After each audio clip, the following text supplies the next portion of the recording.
Hello friends, എല്ലാവർക്കും ഒരു പുതിയ വീഡിയോയിലേക്ക് സ്വാഗതം. It's me Akhil Satheesh and welcome to Akhil Satheesh world. മകളെ, നാളെ ആദ്യത്തെ പരീക്ഷയ്ക്ക് എഴുതാൻ പോവുകയാണ് KTUവിന്റെ S1 പഠിക്കുന്ന എല്ലാ വിദ്യാർത്ഥികളും. അപ്പോൾ നിങ്ങൾ ഒരുപാട് ഡൗട്ടുകൾ ചോദിക്കുന്നുണ്ട്. അതിനെല്ലാം കൃത്യമായിട്ടുള്ള മറുപടികളുമായിട്ട് വീഡിയോകളുമായിട്ട് ഞങ്ങൾ വരാൻ ശ്രമിക്കുകയാണ്.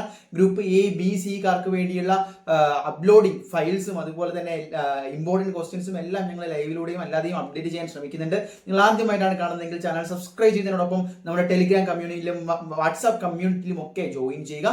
ഇന്ന് ഏത് കാൽക്കുലേറ്റർ ആണ് നിങ്ങൾക്ക് പരീക്ഷാ ഹാളിൽ കൊണ്ടുപോകേണ്ടത് എന്ന് പലരും ചോദിക്കുന്നുണ്ട്. അപ്പോൾ ഡയറക്റ്റ് കാര്യത്തിലേക്ക് കിടക്കുകയാണ്. നിങ്ങൾക്ക് ചില തരത്തിലുള്ള ഇൻസ്ട്രുമെന്റ്സ്, അതായത് ഡിവൈസസ് അലൗഡ് അല്ല. ഇപ്പോൾ തന്നെ വാച്ചിൽ തന്നെ അതിനുള്ള റെസ്ട്രിക്ഷൻസ് ഉണ്ട്. അപ്പോൾ KTU കൃത്യമായിട്ട് പറയുന്നുണ്ട്, അങ്ങനെ എന്തെങ്കിലും അവർ അലോ ചെയ്യാത്ത അല്ലെങ്കിൽ അവരുടെ ആ റൂൾസിൽ പരാമർശിക്കാത്ത തരത്തിലുള്ള ഡിവൈസസോ ക്യാമറയോ മൊബൈൽ ഫോണോ ഇൻ കേസ് ഈ തരത്തിലുള്ള തുണ്ടുകൾ ഉൾപ്പെടെ പിടിച്ചു കഴിഞ്ഞാൽ അത് നിങ്ങൾക്ക് എക്സാം ഡിവോർ ചെയ്യുന്നതിന് ഉൾപ്പെടെ യൂണിവേഴ്സിറ്റിയിൽ നിന്ന് പെർമനന്റ് ആയിട്ട് കേസ് എടുത്ത് പുറത്താക്കുന്നത് ഉൾപ്പെടെയുള്ള കാര്യങ്ങളിലേക്ക് തിരിക്കും. അപ്പോൾ ഏത് തരത്തിലുള്ള കാൽക്കുലേറ്റർ ആണ്? നാളെ നിങ്ങൾക്കറിയാം മാത്സ് എക്സാം ആണ്. അത് ഗ്രൂപ്പ് A, B, C 3 പേർക്കും D ഉൾപ്പെടെ മാത്സ് ആണ്. അപ്പോൾ പലതരത്തിലുള്ള കാൽക്കുലേഷൻ നിങ്ങൾക്ക് ചെയ്യാനുണ്ട്.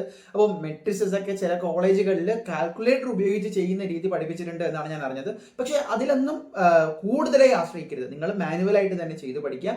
സാധാരണ FX991 സീരീസിലുള്ള, അത് CW ആണെങ്കിലും അല്ലാത്ത ആണെങ്കിലും പ്ലസ് ആണെങ്കിലും നോർമൽ ആയിട്ടുള്ള കാൽക്കുലേറ്റർ എല്ലാം അലൗഡ് ആണ്. അതിൽ തന്നെ പല ഓപ്പറേഷൻസ് ഉണ്ട്. നിങ്ങൾ സാധാരണ +2 വരെ പഠിച്ചു വന്ന പോലെ 1, 2 കൂട്ടാനും അല്ലെങ്കിൽ കുറയ്ക്കാനും ഗുണിക്കാനും അതുപോലെ എക്സ്പൊണൻഷ്യൽ എടുക്കാനും മാത്രമല്ല, അതിലുമുപരി നിങ്ങളുടെ ഈ മെട്രിസസ് കാൽക്കുലേഷൻ ഉൾപ്പെടെ കൃത്യമായിട്ട് നിങ്ങൾക്ക് എത്ര റോ വേണം, എത്ര റാങ്ക് വേണം, റാങ്കിന്റെ മെട്രിക്സ് 2 മെട്രിക്സുകൾ എൻ്റർ ചെയ്ത് കൊടുത്താൽ അതിന്റെ ഫൈനൽ ഔട്ട്പുട്ട്, ഇതുൾപ്പെടെ നിങ്ങൾക്ക് ആ കാൽക്കുലേറ്ററുകളിൽ തന്നെ ചെയ്യാൻ പറ്റും. അത് അലൗഡ് ആണ് എന്നുകൂടി മനസ്സിലാക്കുക. അപ്പോൾ അതിൻ്റെ ഒരു സെപ്പറേറ്റ് ട്യൂട്ടോറിയൽ വീഡിയോ എനിക്ക് തോന്നുന്നു ഇപ്പോൾ സമയം എന്തായാലും വൈകിയിട്ടുണ്ട്. നമുക്ക് ഇനി വരുന്ന ദിവസങ്ങളിൽ എന്തായാലും ചെയ്യാം. അടുത്ത എക്സാമുകൾക്ക് ഉപകാരപ്രദമാകും. അപ്പം അതുകൂടി നിങ്ങൾക്ക് അറിയാവുന്ന ഫ്രണ്ടിൽ നിന്ന് ഇപ്പോൾ പഠിക്കാൻ ശ്രമിക്കാം. നമ്മുടെ വാട്സാപ്പ് കമ്മ്യൂണിറ്റിയിൽ ജോയിൻ ചെയ്ത് കഴിഞ്ഞാൽ അതിൻ്റെ ഡെമോ വീഡിയോസോ എന്തെങ്കിലുമൊക്കെ ഞങ്ങൾ അപ്ലോഡ് ചെയ്യാൻ ശ്രമിക്കാം. അപ്പോൾ കൃത്യമായിട്ട് ഈ സീരീസിലുള്ള കാൽക്കുലേറ്റർ ആണെന്ന് ഉറപ്പ് വരുത്തുക. അതായത് KTUവിൻ്റെ റൂൾ അനുസരിച്ച് അതിനുള്ളിലുള്ള കാൽക്കുലേറ്റർ ആണെന്ന് ഉറപ്പ് വരുത്തുക. കാൽക്കുലേറ്റർ ഉപയോഗിച്ച് ചെയ്യാൻ കഴിയുന്ന എല്ലാ തരത്തിലുള്ള ഈ ഒരു ഓപ്പറേഷൻസും നിങ്ങൾ അറിഞ്ഞു വെച്ചിരുന്നാൽ സമയം ലാഭിക്കാം. അത്രേ ഉള്ളൂ. നിങ്ങളല്ലാതെ ഇപ്പോൾ ഡിറ്റർമിനേറ്റ് എടുക്കാനായാലും മെട്രിക്സ് ഇൻഡു ചെയ്യാനായാലും അല്ലെങ്കിൽ ഒരു ലാംഡ, ഇപ്പോൾ ഒരു വലിയ ഇക്വേഷൻ വന്നു അതിൽ നിന്ന് ലാംഡ കണ്ടുപിടിക്കണം, അതെല്ലാം ഡയറക്റ്റ് നിങ്ങൾക്ക് എന്ത് ചെയ്യാം?